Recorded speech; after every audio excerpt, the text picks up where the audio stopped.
7월 한 달 하나님께서 은혜 가운데 지켜주셨습니다. 또 새롭게 맞이한 8월 한 달 동안도 주님께서 은혜 가운데 평강 가운데 지켜주실 줄로 믿습니다. 옆에 계시면 이렇게 한번 축복하시죠. 8월 한 달 승리하십시오.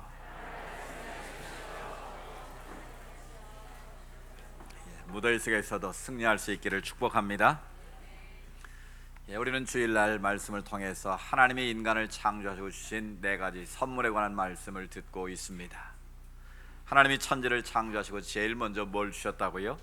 복을 주셨습니다. 생육하고 번성하고 땅에 충만하라. 모든 만물을 정복하고 다스림의 복을 우리에게 허락하셨습니다. 뭐가 복인가? 하나님으로 만족한 상태가 복이다 말씀드렸습니다. 우리가 세상에 헛된 것 구하지 말고 하나님의 얼굴을 구할 때, 하나님 자신을 구하게 될 때 하나님의 능력이 나의 것이 되고 하나님의 부유함이 나의 것이 될 줄로 믿습니다. 우리 모두가 하나님의 진정한 복을 다 누릴 수 있기를 원합니다. 두 번째로 주신 선물은 바로 일이라고 그랬습니다.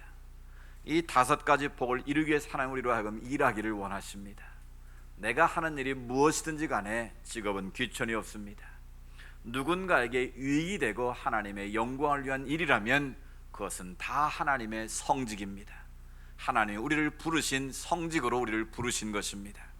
그래서 내가 지금 무슨 일을 하든지 간에 그것이 유익이 되고 하나님의 기쁨이 되는 일이라면 성직으로 알고 최선을 다해서 섬길 수 있기를 원합니다. 그러면 그 일이 복이 되고 하나님의 기쁨이 될 것입니다. 세 번째로 주신 선물은 바로 먹거리를 주셨다 그랬습니다. 하나님께서 우리에게 먹는 기쁨을 주셨고 먹음을 통해서 우리 몸을 유지하고 건강을 유지하는 그런 복을 주셨습니다. 그래서 우리가 먹는 기준은 뭐라고 그랬습니까? 우리가 일용할 양식도 먹지만 생명의 양식을 먹는 것이 중요하다고 말씀드렸고요. 더 중요한 것은 우리가 먹든지 마시든지 무엇을 하든지 무엇을 위해서? 주의 영광을 위해서 하라. 그러니까 먹는 것까지도 하나님의 영광이 되면 그것이 진짜 복이 될 줄로 믿습니다. 지난주에는 우리가 장례 기념주일이기 때문에 교회에 관한 말씀을 드렸습니다. 우리 육신을 위해서 복과 일과 먹거리를 주셨다면, 오늘 말씀드릴 쉼을 주셨다면 하나님 우리의 영혼을 위해서 교회를 주셨다고 말씀을 드렸습니다. 그래서 교회는 그리스도의 몸이고 우리는 그 몸에 붙어있는 지체로서 우리가 서로 합력해서 하나님의 나라를 이루어가는 것이 바로 교회 공동체임을 깨달았습니다. 또한 교회는 하나님께서 세우셨고 하나님의 눈과 마음이 영원히 함께 하시는 그런 성전임을 알았습니다. 그래서 이곳에서 하는 너희의 기도를 내가 들으시겠다고 말씀하셨습니다. 여러분이 섬기는 이 성제단이 축복의 터전이 되기를 원합니다. 여러분의 신앙의 대를 이어가는 축복의 터전이 되어서 자자손손 하나님 주신 은혜와 복을 누릴 수 있기를 원합니다. 오늘은 마지막으로 하나님 주신 선물 쉼, 안식에 대해서 말씀드리려고 합니다. 오늘 본문 말씀에 보시면 하나님이 천지 만물을 다 이루시고 난 후에 7째 되는 날 뭐 하셨다고요? 안식하셨다, 쉬셨다라고 말씀합니다. 그리고 하신 말씀이 하나님이 그 7째 날을 뭐 되게 하셨다고요? 복되게 하셨다. 하나님이 7째 날을 복되게 하셨다라고 말씀합니다. 결국 쉼이 복이요 안식이 복이라는 사실을 하나님은 처음부터 강조하신 것이죠. 근데 오늘 우리의 삶의 현장의 모습은 어떻습니까? 우리 안에 새겨져 있는 빨리빨리라는 이 DNA가 있습니다. 조급증이라는 DNA가 있어요. 우리는 속도에 스피드에 길들여져 있습니다.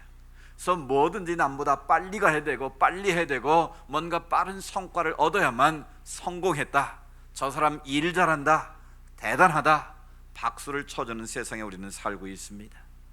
그래서 우리의 삶은 언제나 팽팽하게 당겨진 고무줄처럼 긴장감에 우리가 살고 있습니다. 그래서 늘 우리에게 따라오는 것이 과로, 스트레스 아니겠습니까? 여러분, 하루를 살면서 제일 많이 하는 말이 뭐세요? 사랑합니다, 축복합니다예요? 무슨 말이 자기도 모르게 많이 나옵니까? 뭐 해 죽겠다? 피곤해 죽겠다, 바빠 죽겠다. 우리 죽을 일밖에 없어요. 피곤해서 죽고 바빠서 죽고. 삶이 그 힘들고 어렵다는 거예요. 팽팽한 긴장감 속에 우리가 스트레스를 받고 살고 있다는 거예요. 어른만 바쁘고 스트레스 받는 게 아니더라고요. 우리나라에 사는 대한민국의 모든 어린아이들도 학생들도 엄청난 스트레스를 받고 있어요. 유치원 다닐 때부터 아이들이 엄마 주도 학습에 의해서 끌려다닙니다. 뭐 유치원 갔다 오면 뭐 영어 학원 가야 되고 계속 주어진 스케줄에서 끌려다녀요. 그래서 아이들이 요즘 얼마나 스트레스를 받는지 지난번 신문에 보니까 요즘 미취학 아동들의 원형 탈모증이 급증하고 있대요. 뭐 받아서? 아이들이 열 받아가지고, 머리가 열을 받아가지고 스트레스를 너무 받으니까 원형 탈모증이 급속하게 증가하고 있다는 거예요. 여러분, 학생들은 학생대로 얼마나 피곤하고 지쳐있는지 모릅니다. 요즘 우리 자녀들의 문제가 뭔 줄 아세요? 각성제를 너무 많이 마셔서 신체 대사 기능에 엄청난 장애를 초래하고 있다는 거예요. 졸리면 자야 되는데 뭐라고 그래요? 부모들이 너 졸지 말고 공부해야 돼, 좋은 대학 가야지, 너 졸다 떨어지면 어떡하려고 그래, 잠도 못 자게. 그러니까 뭐 먹어야 돼? 아이들이 카페인이든 각성제를 너무 많이 먹는다는 거, 우리 중고생들이. 그래서 몸의 대사가 기능이 무너져 가지고 학생들이 건강에 심각한 문제가 지금 초래되고 있다는 거예요. 애도 바쁘고 어른도 바쁘고 다 바빠서 죽는 세상에 우리가 지금 살고 있다라는 거예요. 그래서 위장병이 제일 많은 나라 대한민국입니다. 위장약이 제일 많은 나라 대한민국이고요. 또 피로회복제가 많은 나라도 대한민국이에요. 벌써 여러분 머릿속에 피로회복제 딱 떠오르시죠? 하도 이 세뇌가 돼서 그런 거예요. 과로와 스트레스로 해서 대한민국이 지금 병들어가고 있다라는 거예요. 왜요? 쉼을 모르고 앞을 향해 달려가는 기관차처럼 폭주하니까 결국은 언젠가 문제가 생길 수밖에 없다라는 거예요. 두 농부가 벼를 베는데요, 한 사람은 중간중간에 논두렁에서 쉬면서 노래도 부르고요, 또 한 사람은 그냥 죽도록 해질 때까지 일을 했어요. 그래서 내가 한 번도 안 쉬고 일했으니까 내가 벼를 많이 뱄겠지 하고 뒤를 돌아보니까 자기보다 쉬면서 노래 부르는 친구가 훨씬 더 벼를 많이 뱄더라는 거예요. 깜짝 놀라서, 야 이 친구야, 나는 쉬자 그랬는데 왜 네가 벼를 더 많이 뱄냐 물으니까 그 친구가 뭐라고 그랬게요?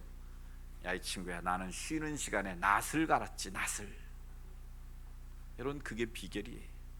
안 쉬고 일하는 게 잘한 게 아니고요, 쉬는 시간에 충전을 하면서 새로운 방법을 찾고 새로운 대를 구사하는 것이 바로 지혜라는 거예요.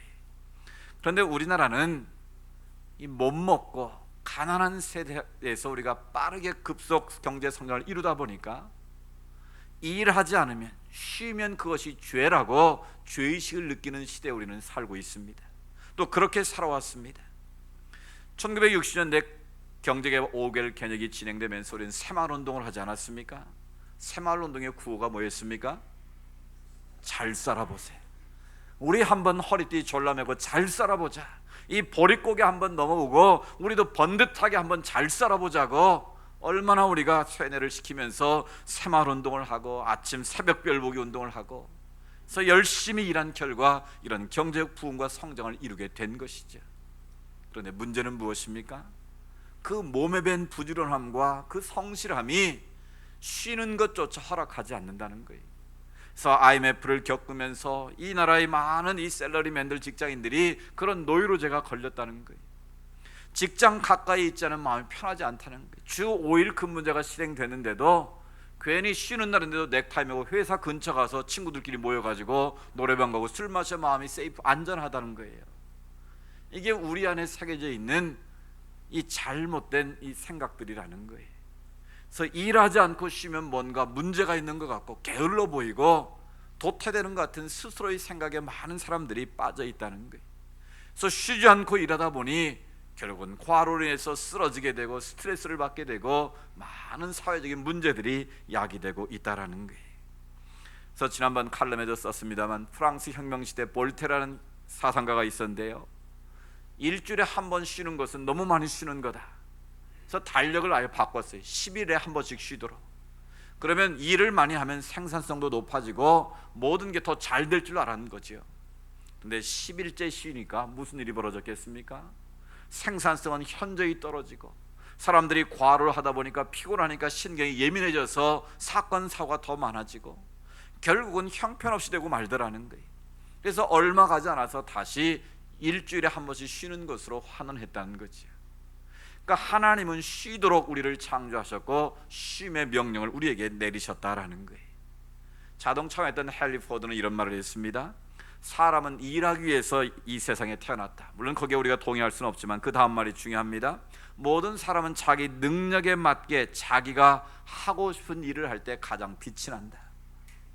자기가 가장 잘하고 하고 싶은 일을 할 때 빛이 나는 인생이 될 수 있다는 거예요. 그러나 일만 알고 휴식을 모르는 사람은 브레이크 없는 자동차와 같이 위험하기 짝이 없다 그랬습니다. 아무리 좋은 자동차라도 뭐가 없으면요, 브레이크 없으면 그게 자동차이겠습니까? 그거는 엄청난 건 폭탄과 같은 것이지. 좋은 자동차일수록 제동장치가 잘 돼야 그게 좋은 차 아니겠습니까? 마찬가지입니다. 우리의 삶에 이런 쉼의 브레이크가 없다면 그 인생은 언젠가는 사고나게 되어 있다는 거예요. 언젠가는 육신이 병들지 정신병이 영혼이 병들게 되어 있다라는 거예요. 그래서 성경은 우리에게 쉬라고 말씀하는 거예요. 안식을 하라고 우리에게 말씀하는 거예요. 그런데 이 사회는 언제부턴가 말씀드린 것처럼 쉬는 것은 노는 것이고 시간을 허비하는 것이고 낭비하는 것이란 잘못된 생각에 우리가 사로잡혀 있다라는 거예요. 그래서 쉬지 않고 일하다 보니 결국은 몸이 망가지고 또 가정이 망가지고 모든 사회적인 구조가 헝클어지는 그런 안타까움을 경험하고 있다는 것이죠. 제가 신문을 볼 때마다 좀 의아한 게 한 가지 있습니다. 미국의 대통령들은 자주 쉬더라고요. 아마 분기별로 한 번씩 휴가를 갖는 것 같아요. 잠깐씩이라도. 그래서 세계에서 제일 바쁜 대통령이 미국 대통령일 것 같은데, 뭐 골프 타면 친구들 불러놓고 가든 파티를 하고 골프를 치고 때론 낚시도 가고 여행도 하고. 그래서 제 생각에 아니 저렇게 바쁜 양반이 저렇게 자주 놀아서 되겠나, 저도 모르게 그렇게 생각을 한 거지요. 반면에 우리나라 대통령은 어떻습니까? 지난번에는 순방을 갔는데 너무 일정을 타이트하게 짜는 바람에 대통령이 막 과로 살 뻔했다는 거 아니에요? 그래서 막 신문에 이렇게 일정을 짜서 되겠냐고 비난받을 만큼 과로를 하고 있는 거예요. 그래서 더 재밌는 건요, 이번에 대통령이 어떻게 쉬나 제가 봤거든요. 열심히. 그래서 신문이 다 그렇게 냈더라고요. 대통령이 여름 휴가에 들어가는데 여름 휴가 후에 어떤 국정 구상을 발표할 것인지가 주목이 된다. 그러니까 지금 쉬라는 거예요, 일하라는 거예요? 더 엄청난 일이 벌어질 것 같으니까 기대하시라 이거 아니겠어요? 그런 부담과 스트레스를 주면 이게 쉬는 겁니까? 더 죽이는 거 아니겠어요? 또요, 전 세계에서 공무원들 뭐 무슨 일이 있을 때 뭐 운동했다 뭐 이래가지고 잘리는 나라 대한민국밖에 없다는 거예요. 공적인 건 공적이고 사적인 건 철저하게 보장되는 게 이 서구의 사회 문화인데, 우리는 공과 사가 구분이 없어요. 그냥 다 함께 어우러져 있기 때문에 쉴 틈을 주지 않는 나라라는 거예요.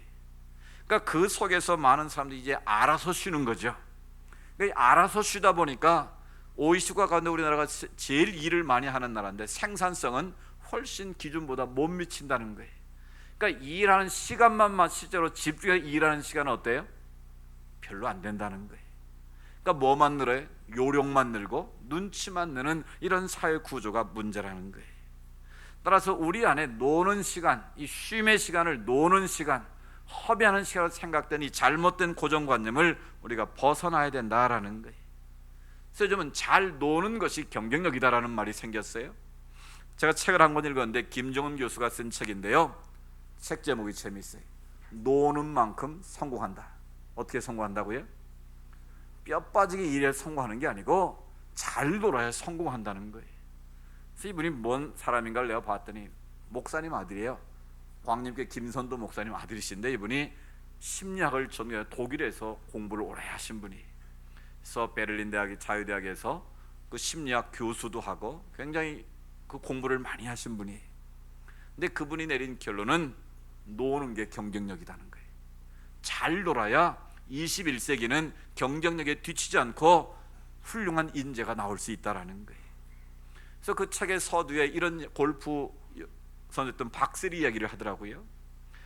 박세리 아버지가 이 박세 딸을 골프 황제로 만들려고 엄청나게 혹독하게 골프를 15년 동안 골프만 생각하고 골프만 하고 골프만 위해서 살도록 그렇게 그 인생을 만들어 버렸다는 거예요.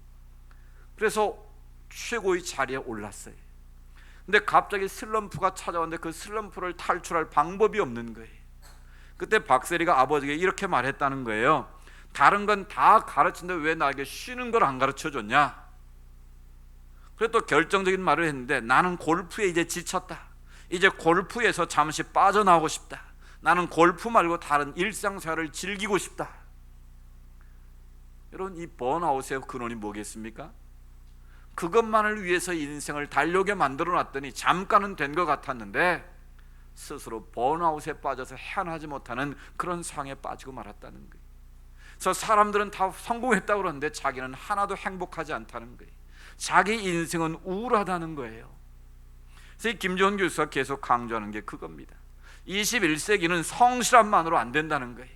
지금까지는 성실하고 부지런하면 통했는데 앞으로는 물론 그것도 필요하지만 그것만 가지고는 안 된다라는 거예요. 잘 놀 줄 알아야 된다는 거예요. 여가를 활용할 줄 알고 쉼의 시간을 잘 활용하는 사람이 창조적인 아이디어를 가지고 21세기 인정받는 리더가 될 수 있다는 거예요. 그래서 이런 말부터 고쳐야 된다고 주장을 하더라고요. 우리는 뭔가 일이 잘못됐을 때 비아냥거리는 말로 뭐라고 그럽니까? 놀고 있네. 그러잖아요. 놀고 있네. 이게 비아냥거리는 말이잖아요. 또 개그맨들이 제일 싫어하는 말이 뭔 줄 아세요? 웃기고 있네. 아니, 자기 직업이 웃기는 일인데 웃기는 사람한테 웃기고 있다고 그런 말이 되겠습니까? 이런 말이 나올 만큼 우리 사회는 쉼에 대해서, 여가에 대해서, 이 안식에 대해서 의식이 잘못되어 있다라는 거예요. 그러면서 이 앞으로 자녀들을 키울 때 지금처럼 키워서는 세계를 이끌어갈 수 있는 리더가 안 나온다는 거예요. 그래서 이런 예를 들었더라고요. 어른들은 낯설은 것을 자꾸 익숙하게 만들어 그걸 강요한다는 거예요. 그러니까 지금까지 살아왔던 자기들의 인생 경험을 가지고 너도 내가 이렇게 성공했으니까 너도 이렇게 살아야 된다. 자꾸 자기가 익숙한 것을 주입을 한다는 거예요. 근데 창조력이나 창의력은 낯설은 데서 항상 나온다는 거예요. 안 해본 것을 모험을 할 때 나온다는 거예요. 근데 아이들은 거꾸로 익숙한 것을 낯설게 일을 한다는 거예요. 그렇게 생각을 한다는 거죠.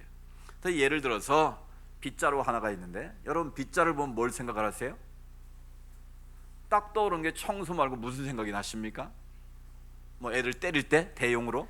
뭐 그 정도밖에 생각이 안 되실 거예요. 그런데요, 아이들은 그 빗자루 하나를 보는 순간 엉뚱한 생각을 한다는 거예요. 저 빗자루를 타고 하늘을 날면 얼마나 신이 날까? 엉뚱한 상상의 날개를 편다는 거예요. 근데 우리는 잘못 길들여져서 우리 자신이 그런 삶을 살아왔기 때문에 너 그렇게 살면 너 인생 큰일 나. 너 공부해야지. 열심히 학원 가야지. 그 상상력의 나래를 펼 아이들을 상상력 키우겠다고 상상력 키우는 학원 버스에 보내가지고 상상력을 죽이고 있다는 거예요. 동의하십니까? 결국 우리 자녀들을 이렇게 놀 줄 모르는 아이로 키워가지고는 21세기에 경쟁력이 없다는 거예요. 여러분 자녀들 좀 놀게 하시기 바랍니다. 아멘을 한 번도 안 하시네. 놀아야 경쟁력이 있다는 거예요. 놀아야 성공할 수 있다는 거예요. 그래서 앞으로 21세기는 그런 아이들이 세상을 지도할 수 있다는 거예요. 여러분 전에는요 헐리우드 영화가 세계를 지배했습니다. 근데 미국 사람들이 깜짝 놀란 게 일본 사람들을 보고 놀랬다라는 거예요. 일본 사람들은 엉뚱한 생각을 가지고 세계의 문화를 콘텐츠를 지배하고 있다는 거예요. 뭐 포켓몬이라는데 이상한 만화 캐릭터를 만들어 가지고, 저도 그랬습니다. 일본 사람들 만화를 즐겨보잖아요. 그게 문화가 우리까지 와가지고 뭐 늘 만화책 보는 거 별로 저 안 좋아하거든요. 그런데 그 만화책 속에 그들의 상상력이 있고 문화적인 콘텐츠가 있더라는 거예요. 그래서 그 만화 한 권의 상상력을 가지고 세계 문화를 일본이 지금 지배하고 있다라는 거예요. 그래서 우리 자녀들 가운데도 만화 그리겠다고 하는 자녀들이 많이 있더라고요. 그게 다 일본의 영향을 이미 받았다라는 거예요. 우리가 그럼 상상력이 뛰어난 아이로 만들려면 많이 놀아야 된다는 거예요. 많이 여행을 통해서 보여주고 많은 것을 모험하게 하고 도전하게 할 때만 그런 경쟁력이 있는 21세기 자녀로 키울 수 있다는 거예요. 이런 자녀들을 잘 놀게 하십시오. 가급적이면 쉼의 시간을 많이 두라는 거예요. 그래서 스스로 창의적인 생각을 하고 아이디어를 만들어낼 수 있도록 기회를 많이 주는 게 부모를 잘 키우는 거라는 거예요. 요즘은 시대가 많이 바뀌었습니다. 개미와 배짱이를 저희는 학교에서 어떻게 배웠습니까? 개미처럼 우리는 열심히 수고의 땀을 여름에 일해야 된다. 그래야 가을에 결실을 거두고 겨울에 비바람 찬바람 불 때 우리가 그 곡식을 먹고 살 수 있다, 견딜 수 있다, 그렇게 배웠습니다. 그래서 너는 누구처럼 살아라? 개미처럼 살아야 된다고 우리가 배웠습니다. 근데 요즘은 세상이 거꾸로 됐다고 그러잖아요. 배짱이는 여름철 나오면서 기타 치고 노래 부르다가 뭘 배웠습니까? 자기의 특기를 발견한 거. 아, 내가 이 노래 잘하는 이 특기가 있구나. 그 아이돌 가수가 돼가지고 소속사의 SM에 가입을 해가지고 엄청난 세계적인 인기 있는 사람이 됐다라는 거예요. 요즘은 개미가 아니라 배짱이를 띄워주는 그런 시대에 우리가 살고 있다라는 거예요. 근데 우리의 생각은 여전히 개미에 머물러 있어요. 개미처럼 살기를 강요하고 있다면 우리 아이들이 경쟁력이 없다는 거예요. 그렇다고 배짱이처럼만 살라는 건 결코 아닙니다. 그런 생각의 전환이 우리에게 이제 필요할 때가 왔다라는 거예요. 결국 우리가 잘 쉬는 것이, 어쩌면 잘 노는 것이 경쟁력인 시대에 우리가 이미 접어들고 있다라는 거예요. 그래서 세계에서 제일 잘 쉬는 민족, 제일 잘 노는 민족이 누구일까요? 바로 유태인들이라는 거예요.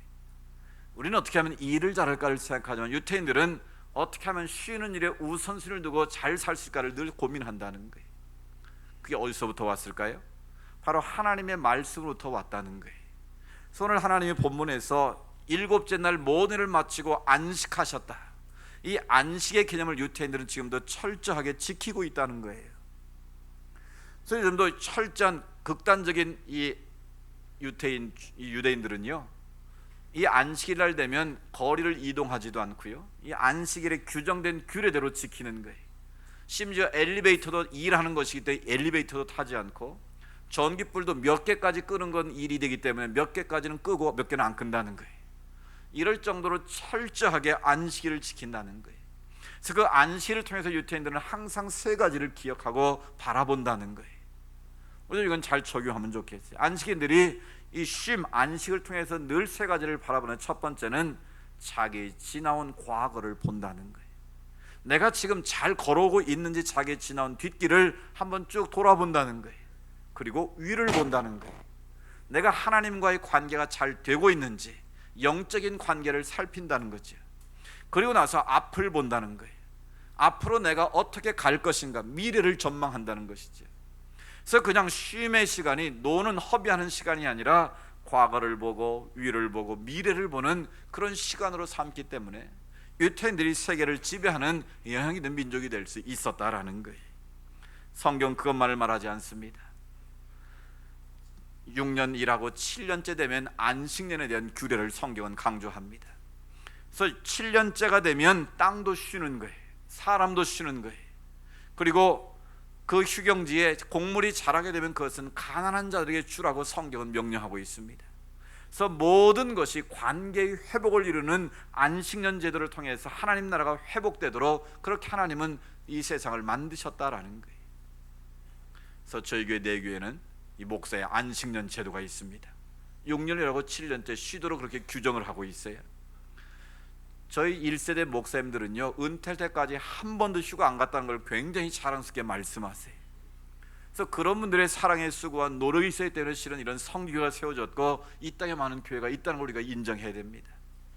그런데 꼭 그 결과가 좋은 것만은 아니더라는 거예요. 죽도록 목회만 하시다 보니까 가정을 돌보지 않아서 가정이 깨지고 자녀들이 문제가 생겨서 세상에 지탄의 대상이 되는 그런 안타까운 일도 얼마든지 벌어지고 있지 않습니까? 그러니까 결국 우리가 하나님이 주시는 이 안식을 우리가 지켜내지 못함으로 인해서 이런 문제들이 발생할 수 있다는 거예요. 그것만이 아닙니다. 7년씩 7번 49년이 지나면 50년째 뭘 지키라고 그랬습니까? 희년의 나팔을 불라고 말씀하십니다.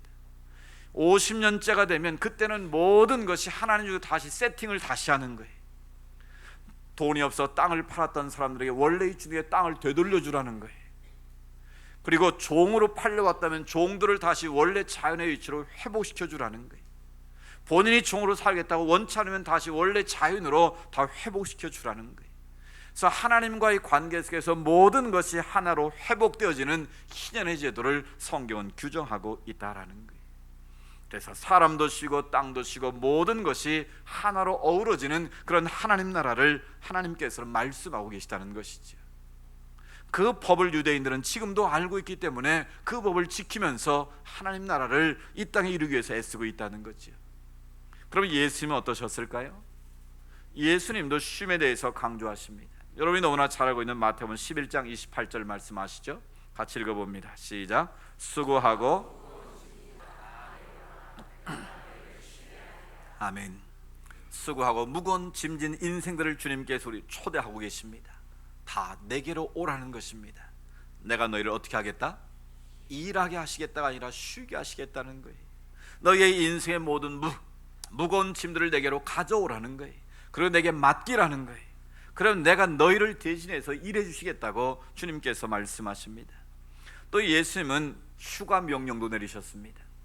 마가복음 6장 31절에 보시면 같이 읽어보실까요? 시작. 너희는 따로 한적한 곳에 가서 잠깐 쉬어라 하시니 이는 오고 가는 사람이 많아 음식 먹을 겨를도 없음이라. 아멘. 이 상황은 이런 거예요. 예수님 12제자를 2명씩 파송했다가 이제 보고를 받습니다.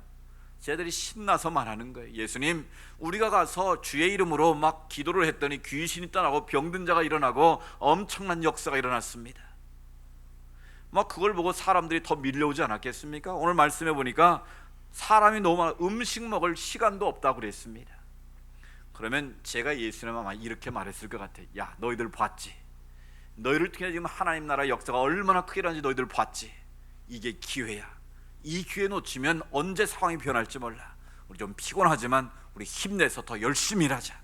좀 적게 먹더라도 더 열심히 복음 전하자. 저 같으면 그랬을 것 같아요. 근데 예수님은 엉뚱하게 뭐라고 말씀하세요? 얘들아, 너희들 따로 한적한 곳에 가서 좀 쉬었다 와라. 예수님이 저에게 뭘 주신 거예요? 지금 휴가 주신 거예요.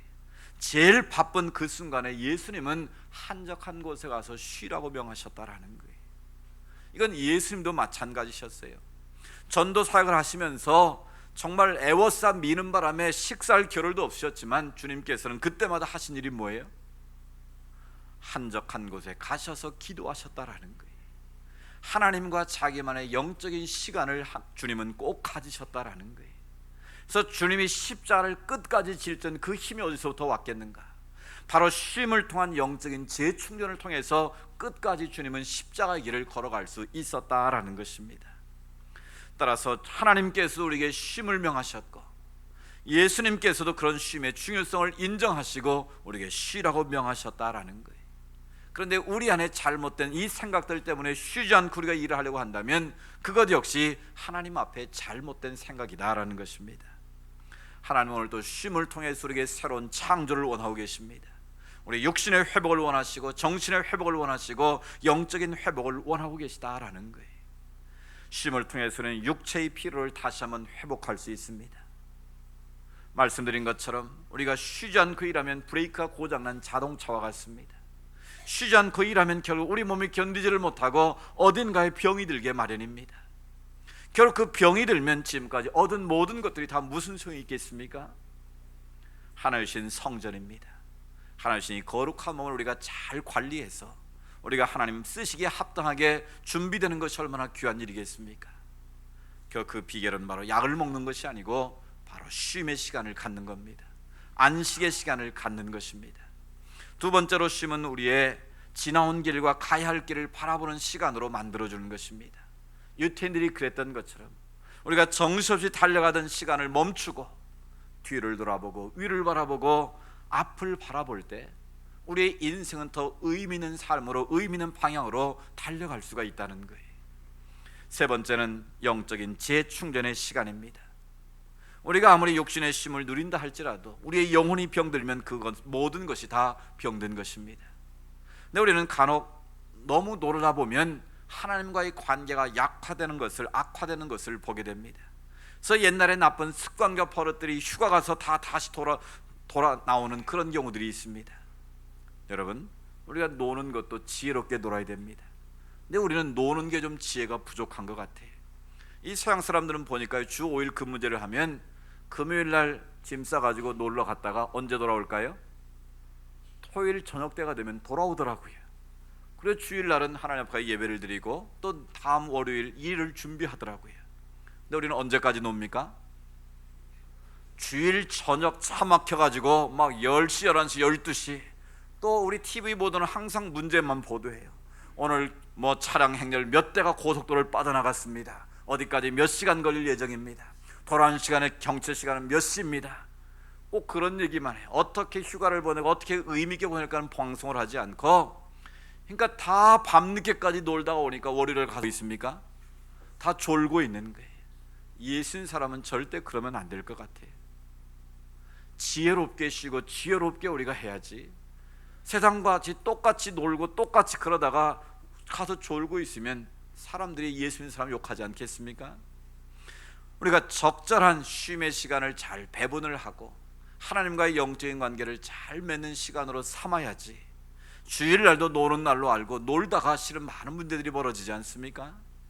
그래서 우리 그리스도인들은 금요일날 토요일까지만 쉬시고 주일날은 주님과 함께 쉬시기 바랍니다. 주회전에서 예배를 드리고 하나님께 영광 올려드리고 주의 말씀을 통해 우리가 영적인 충전을 하고 살아야만 나머지 6일을 세상에서 승리할 수가 있다는 거예요. 일주일의 시작이 언제입니까? 월요일이 아니라 주일인 거예요. 모든 탄력은 주일부터 시작이 됩니다. 그래서 주일은 일요일이 아니에요. 우리는 용어부터 바꾸고 우리가 일요일이라고 말하면 안 돼요. 우리는 주의 날, 주일이에요. 주일을 거룩하게 구별해 지키면 주님께서 나머지 6일을 지켜주시는 거예요. 그래서 성경은 안식일을 구별하여 거룩하게 지키라고 그렇게 강조하는 것 아니겠습니까? 그래서 주님은 우리를 위해서 주신 날이에요. 주님과 함께 쉼을 통해 영적인 충전을 하고 하나님께 영광 돌려 나머지 6일을 승리의 삶으로 채워가라는 하나님의 특별한 명령이 있는 날이에요. 이번 주가 바로 휴가 피크라고 그러는데요, 오늘 신 말씀을 생각하면서 진정한 쉼의 의미를 다시 한번 우리가 새길 수 있기를 원합니다. 하나님이 주님이 명하신 것처럼 우리가 참된 쉼과 안식의 의미를 깨닫고 우리가 쉼의 시간을 잘 활용해서 과거를 돌아보고 하나님을 돌아보고 앞으로 우리의 삶의 갈 길을 점검해서 하나님 보시 합당한 믿음의 삶으로 계속 이어갈 수 있기를 축복합니다. 그래서 우리가 육적으로도 건강이 회복되어지고 정신적으로도 건강이 회복되고 영적으로 다시 재충전되어서 이 땅에서 승리하는 하나님의 삶 될 수 있기를 주의 이름으로 축복합니다. 하나님 아버지 감사합니다. 하나님께서는 우리에게 쉼의 명령을 하셨고 쉼을 선물로 주셨습니다. 주님 안에서 안식하기를 원하고 계셨습니다. 그러나 우리는 여러 가지 경제적인 환경 속에서 경쟁 구조 속에서 쉬지 않고 달려오다가 결국은 육신이 병들고 정신이 병들고 영적으로까지 하나님과의 관계가 악화되는 안타까운 모습을 반복하고 있습니다. 이 쉼의 계절을 통하여 우리가 다시 한번 안식의 의미를 되새기게 하셨사오니 우리가 주의 뜻대로 잘 쉬게 하시고 또 잘 안식을 취하게 하셔서 우리가 회복을 얻게 하시고 하나님과의 관계가 회복되게 하셔서 하나님이 기뻐하신 아름답고 복된 삶을 살아갈 수 있도록 은혜 베풀어 주시옵소서. 우리의 삶이 날마다 신바람 나게 하시고 하나님의 기쁨과 감사 찬양이 넘쳐날 수 있도록 복 내려 주시옵소서. 예수님의 이름으로 기도드리옵나이다. 아멘. 오늘 신 말씀 생각하면서 주께 가오니 찬양드리기를 원합니다.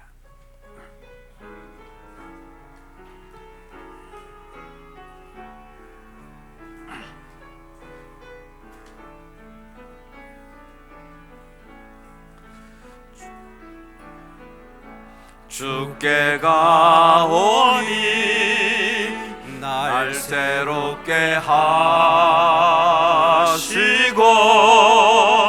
주의 은혜를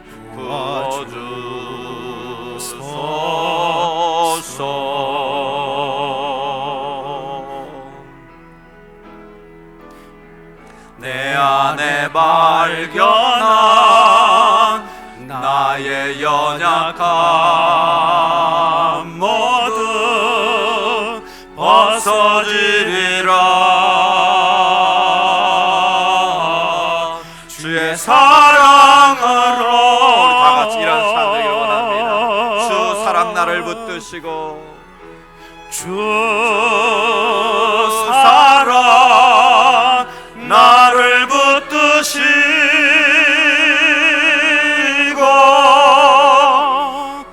주 곁에 날 이끄소서.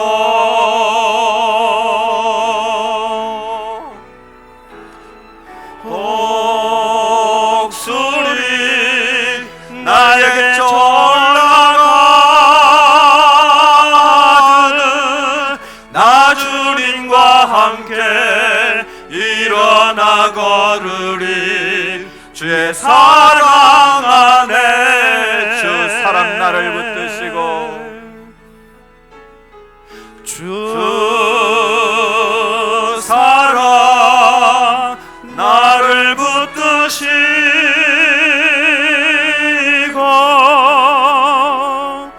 주